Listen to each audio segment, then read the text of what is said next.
na, for resolution na. We're about to file it already. This week yung kay Marcoleta. Yeah.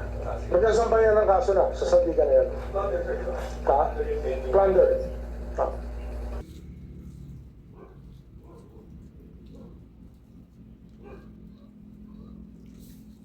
Good evening po. Pakinggan po natin ang napakaganda at napakaliwanag na talakayan ni Kuya Jen at ni Kuya Nelson. Net25, Saganang Mamamayan. Panoorin po natin ng sabay-sabay hanggang sa dulo.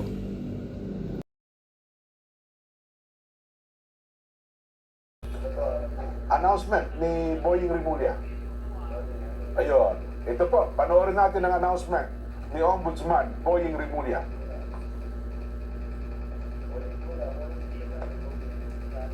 Boying. Si Senator Marcoleta, definitely, ano na, for resolution na. We're about to file it already. This week yung kay Marcoleta. Yeah. Magkasampayan ng kaso na sa sandigan na yan. Plunder. Ah. Kasama po dito yung mga correspondence niya, sila defensor, yung mga na-implicate po natin. Kasama yan, kasama sila. I don't know kung same forum yan, no? Same forum. Yan po ang announcement ni Ombudsman Boying Rimulya. Magpapail na ng kaso. Nakatakda na raw po sila maghain ngayong linggo sa Sandigang Bayan ng kasong plunder laban po kay Senator Rodante Marcoleta at dating congressman na si Mike Defensor. Kaugnay ng umano'y hindi pagdideklara ng 75 million pesos na campaign donations. Binibigyan ko po ng din, ha? Hindi daw po dineklara ang 75 million pesos campaign donations noon po 2025 midterm elections. Ayon po kay Ombudsman Boying Rimulya, nakahanda na po yung kanilang resolusyon sa naturang kaso at isasampan na po nila ito sa lalong madaling panahon. At sinabi rin niyang may iba pang correspondent na isasama sa pareho pong kaso. Ayun, nauna na pong inamin mismo. Ito po ay naging transparent dito, Nelson, no?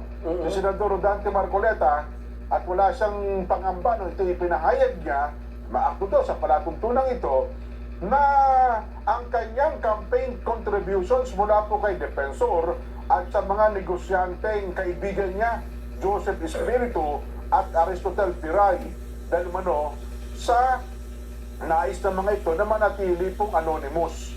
Nauna rito, ito pong usaping ito ay ibinasura na ito, Nelson, ng Comelec. Oo nga. Oo. At ang kanila pong decision doon, hindi po walang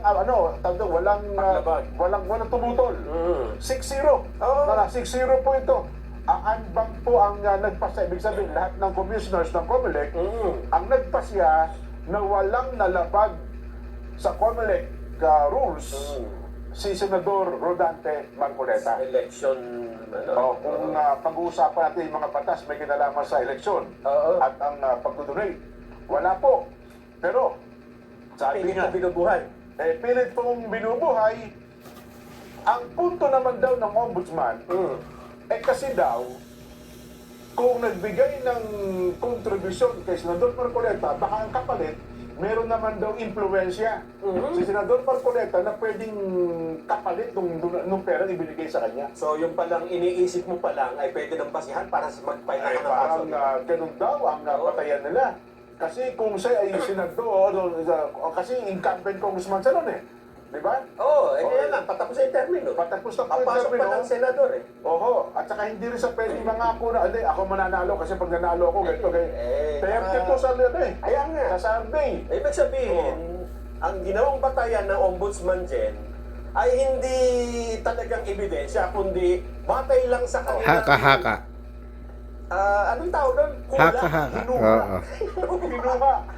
Kasi ang ginuha nila, Nakaka-influence si Senador Gagamitin pala Ayun, sa oo. kalokohan. Ang hinuha Yeah, nila dahil ito ay ma-influensyahan. Oo. Maaari ito ay suhol. Mhm. Kasi hindi ka naman pwedeng manuhol. Wala naman ang kapalit eh, di ba? O, wala kang wala kang pangyarihan eh. Sabi nga ng mga matatanda, wala kang provecho dito. Wala kang mapoprovecho. At saka bukod dyan, ang punto natin, kung ang campaign donation ay bibigyan mo na ng kulay kahit na wala ka pa namang ebidensyang ito ay may kapalit, therefore, lahat ng campaign donation, pwede mong maging basihan para kasuhan yung mga tumanggap nito. Alam mo, mapanganib itong bagay na ito, ha? At pagka pumayag ka sa Tigay Bayan na may probable cause yan, Oo. ba't kakasuhan ko lahat ng mga...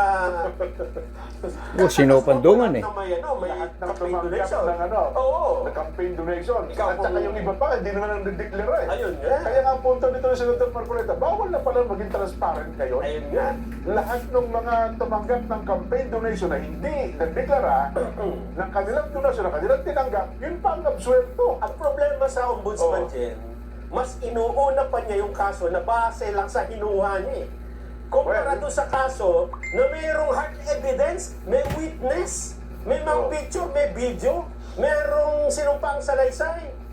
Ang sabi kasi ng ombudsman, Nelson, kami ho ay may karapatan kami kahit na napanaginipan lang namin, pwede kami mag-investigate. Kasi vote of proprio power ng ombudsman, ganun kahit natin sinulat mo na sa ticket ng bus, Oo. tapos na itapon mo yung ticket ng bus, nakuha ng taga-ombudsman. Oo, gagawin Uy, yung meron ebidensya. daw ganitong nakawan sa dentro. Ay, investigahan to. Oo. Ano ang batayan mo? Nakasulat sa ticket ng bus eh. Mm-mm.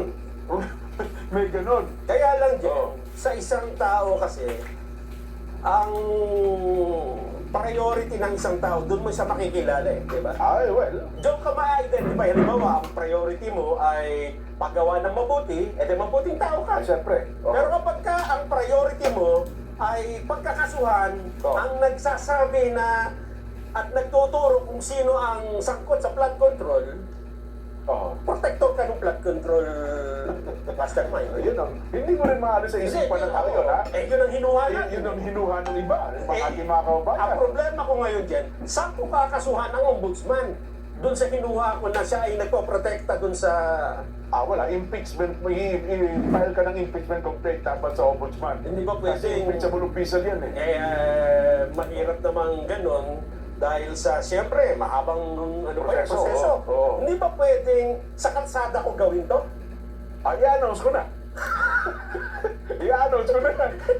Oo. Di ba? Hindi ba pwedeng dun sa ombudsman mismo, dun sa tapat nila, doon ko sabihin na, kinakasuhan ko yung ombudsman nyo. Bakit?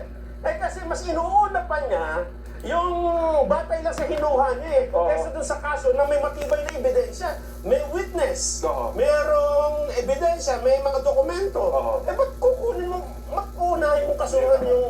Bigla ko ito rin naalala, so, noong DOJ Secretary pa si Secretary John Bicrin, Boying Rimulya. Oo. Kasi dati, di ba, nung siya hindi pa DOJ Secretary, maraming kaso ang DOJ na laging talo. Oo. Kasi hindi daw airtight, hindi, meron silang Ayan tinatawag. na, di ba? tama. Oo. Kaya pinataas niya yung evidence level Yes. nang siya sampan ng mga piskal, sa Hindi mga hindi ka korte. basta-basta magkapile ng Hindi, kaso hindi. kung Hindi. may butas, di Well, ba? oo, Kasi hindi pwede. madi-dismiss eh. Yes, sayang lang yung effort nila. Kaya dapat daw airtight, talagang matibay na matibay. Oo. Para pag isinampa ng piskal, ng DOJ sa korte, eh dapat guilty yung kinakasuhan nila. Yes. Kasi pero- hindi, magsasayang ka lang ng resources eh. Yun na nga, yun na. Magpapahal ka ng kaso, walang kakwenta-kwenta eh. Sayang Oo. lang.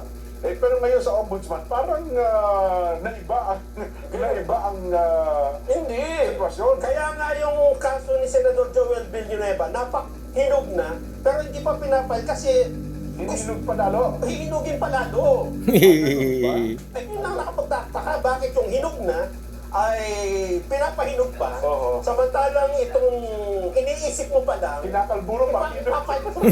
Hinihinog sa pilit. Ayan. Well, sabi naman sa part naman ni Senador Marcoleta, naghanda naman daw po sa pagpa-arresto. Ayun nga.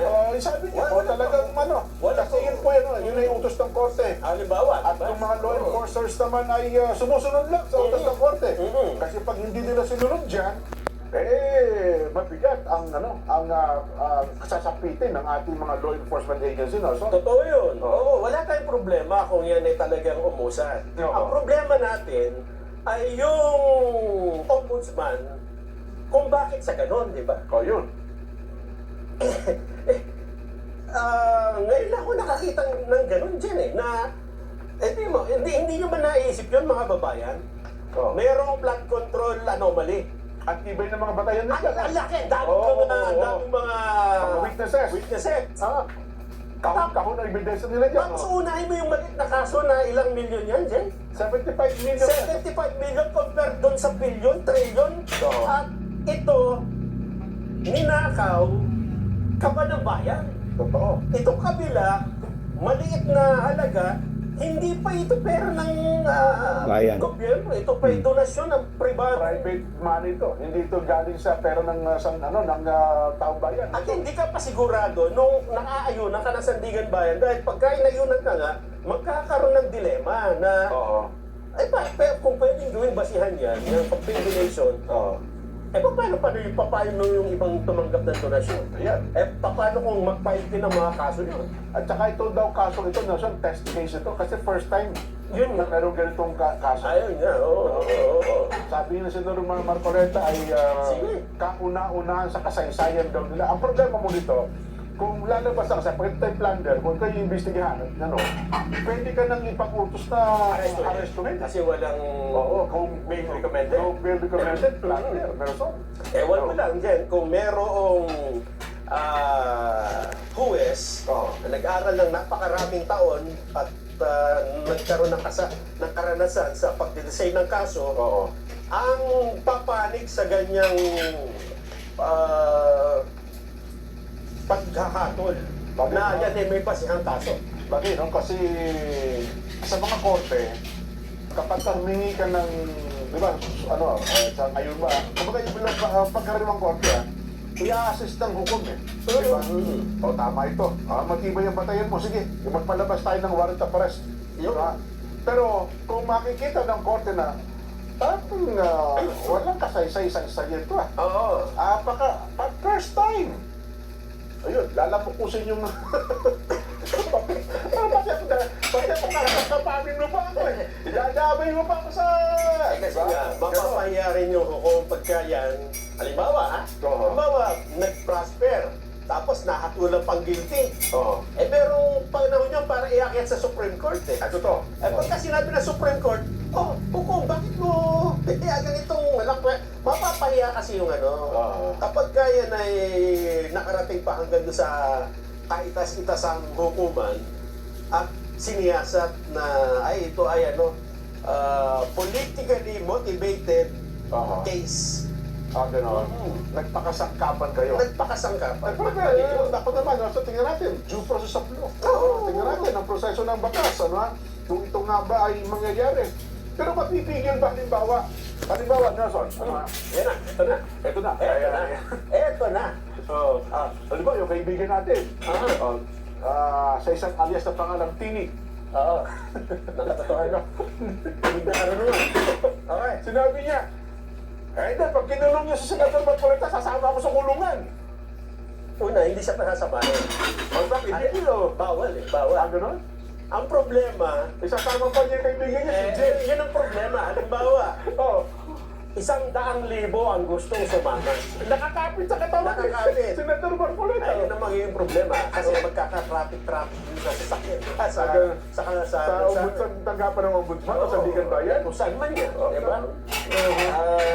Halimbawa, ako, nakakapit ako sa hita ni Senador. Pag inulit nyo ito sa... Hindi ba yun? Di ba? Oo. Di ba nakita nila? Oo. Na ganun pala, makakasimpat siya kasi yung mga hindi pumunta dun sa rally kahapon. Oo. Nakita nila, ginaganyan nyo pala kami, ha? Baka kasi yung mga nasa... Kapag nananawagan pala kami ng transparency at accountability, ito pala gagawin niyo sa amin. Iipitin nyo yung nagpapay ng mga kaso. Oo. Iipitin nyo yung nagbubulgar ng Oo. nakawan sa gobyerno. Oo. Baka kasi yung damdamin ng iba, hindi mapigilan, maglabasa ng bahay. Kasi kung sino pa yung nagsasabi ng katotohanan, yun pa ang ginigipit din. Ayun ang kitang-kita. Oo. Kitang-kita dyan eh. Wala ho nagtataka ako ngayon, no? Kasi nung mga unang panahon, kahit yung batas militar, ano pa sila nun eh, yung parang hindi, di ba pagka nakabasa ka ng mga salaysay ng mga, parang dinadaan pa na nila sa, kunwari, totoong regulasyon, di ba? Oo, Pagdating totoo yan. ng batas. Oo. At saka, iginagalang ang korte, yung mga desisyon. Eh, siyempre. Kahit nung Marsa doon, may korte tayo gumagana eh. Kaya lang ngayon, parang, ano na eh, parang garapalan eh. No? Parang harap-harapan ng walang kinikinalang batas eh.